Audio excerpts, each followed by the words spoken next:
Halo Sinekrip, balik lagi sama gue Rashid Hari. Tapi sebelum gue mulai nge-review, gue mau ngasih sedikit deskripsi nih.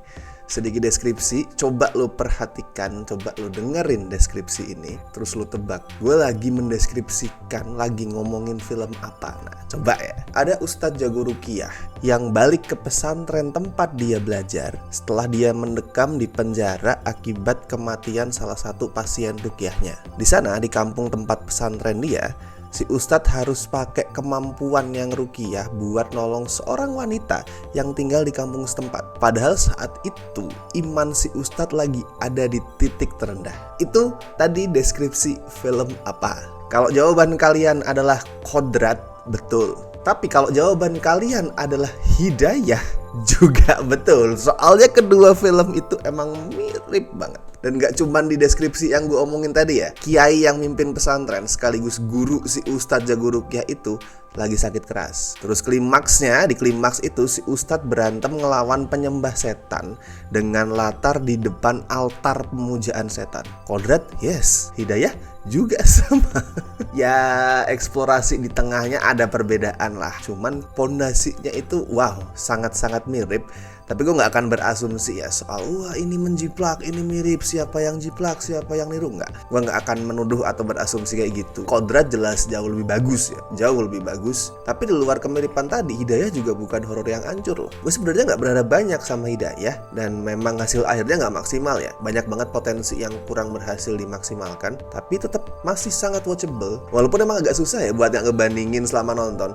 Misal karakter ustadznya gitu, di sini namanya tuh Bahri. Dia tuh ustadz yang masih lumayan muda, dan film ini nggak bisa bikin gue percaya kalau si ustadz muda ini jago banget ngeruqyah. Bukan cuman karena dia muda ya. Gue akan paham di saat wah ini masih bocah banget tapi kok jago gitu, di saat gue melihat kemampuan dia. Tapi di sini di Hidayah ini skill dia nggak pernah bener-bener ditonjolin, nggak pernah bener-bener dilihatin wah hebat banget tuh, nggak pernah. Of course nggak semua praktisi ruqyah dalam film itu harus jago kodrat ya, yang kayak superhero. Tapi sekali lagi karena tadi ada kemiripan di alurnya, susah banget buat gak ngebandingin. Intinya si Bahri ini pulang kampung atas permintaan sahabatnya Hasan buat nolongin Ratna yang kena gangguan gaib misterius. Bahri sama Ratna jadi dulu tuh pernah deket, tapi mungkin karena terlalu dekat mereka jadi tidak pacaran. Tapi pokoknya udah parah banget lah kondisi si Ratna ini. Teriak-teriak mulu, terus badannya juga penuh luka sampai keluar belatung. Dan warga kampung setempat juga bukannya ngebantuin, bukannya ngasih doa, tuh malah kayak memandang Ratna sebagai aib. So film ini kan adaptasi sinetron Hidayah ya. Sinetronnya juga bentuk adaptasi dari majalah Hidayah yang legend itu.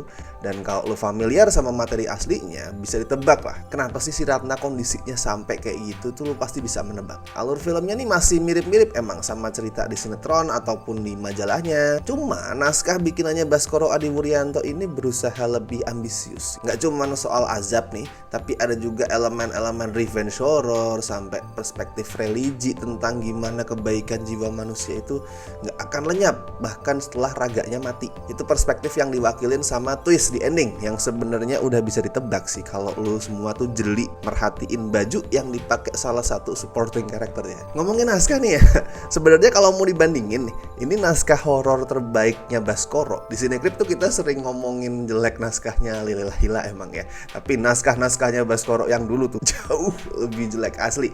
Naskah-naskah horornya ya, contoh kayak Sawadika, Gasing Tengkorak, terus Jai Langkung. Dia juga pernah bikin film ruqyah sebelum ini, yaitu Ruqyah The Exorcism. Dibanding semua itu, Hidayah buat gue adalah peningkatan yang lumayan drastis. Watchable lah kayak tadi gue bilang. Sayangnya ya masih belum bisa dibilang bagus sih. Tadi gue udah mention naskahnya itu ambisius ya, cukup ambisius untuk sebuah adaptasi sinetron azab yang sebenarnya ceritanya tuh simple bisa aja, yang menghasilkan beberapa subplot karena ambisi itu. Nah subplot yang banyak itu bikin Hidayah kayak beberapa film yang dipaksa buat jadi satu. Jahitannya tuh kurang rapih, nge-mixnya itu kurang enak, jadi kayak bener-bener oke, ini dipecah jadi 2-3 film pun bisa. At least kalau ngomongin teror ya masih lumayan lah. Sutradaranya Monty Tiwa tapi nggak sendiri, di sini dia duet sama Deddy Coppola.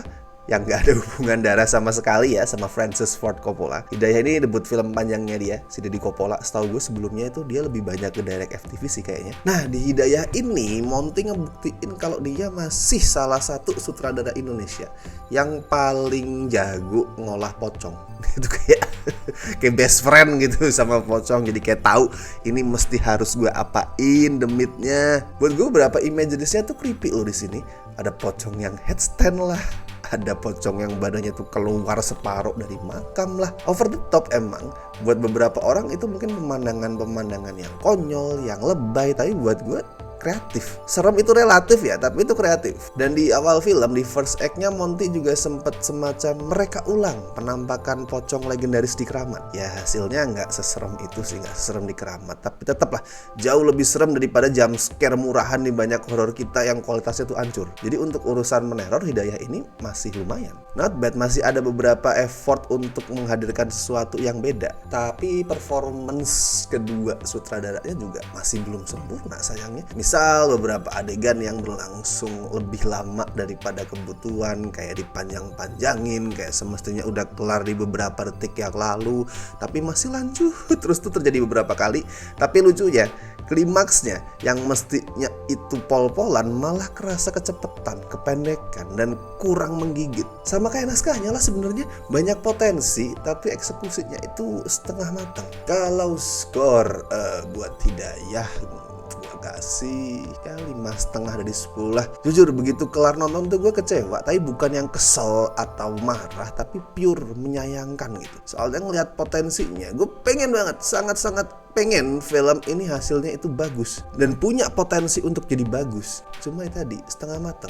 Buat yang udah nonton, bagaimana? Apakah film ini mengingatkan kalian ke masa-masa membaca majalah Hidayah atau nonton sinetronnya? Kalau gue sih keinget ya, soal di last act itu diperdengarkan lagu Hidayah, soundtrack sinetron Hidayah yang ikonik itu. Jadi gue teringat masa lalu. Kalau kalian gimana? Apakah kalian teringat? Apakah kalian bernostalgia? Dan apakah kalian puas atau enggak sama film ini? Tulis pendapat kalian di kolom komentar. Seperti biasa kalian bisa like video ini dan jangan lupa subscribe. Terus misal kalian ingin membantu Cinecrip dengan ngasih donasi seikhlasnya, as always bisa klik tombol super thanks di bawah. Oke? So, gue Rashid Hari. See you in the next video.